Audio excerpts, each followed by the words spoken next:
കരടിയാണ് കാട്ടിലെ ഏറ്റവും dangerous animal എന്ന് കേട്ടിട്ടുണ്ടാവും. അതെന്തുകൊണ്ടാണെന്നറിയോ? ഒന്നാമതായിട്ട് നമ്മൾ കാട്ടിൽ പോകുമ്പോൾ ഈ ആനയൊക്കെ പെട്ടെന്ന് സ്പോട്ട് ചെയ്യുന്നത് പോലെ കരടിയെ നമുക്ക് കാണാൻ പറ്റില്ല.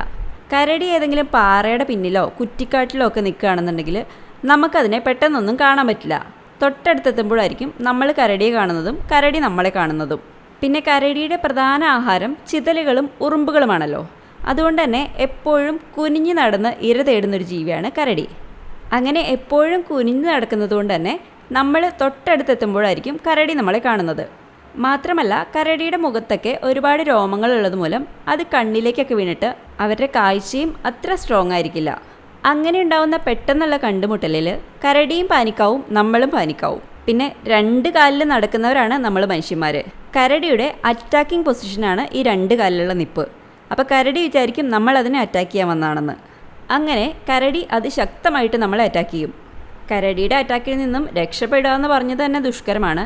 ഇനി രക്ഷപ്പെട്ടാൽ തന്നെ പ്ലാസ്റ്റിക് സർജറി ചെയ്താൽ പോലും നേരെ ആവാത്ത രീതിയിൽ വികൃതമായിട്ടുണ്ടാവും നമ്മുടെ മുഖമൊക്കെ. വീഡിയോ ഇഷ്ടപ്പെട്ടാൽ കമൻറ്റ് ചെയ്യണേ.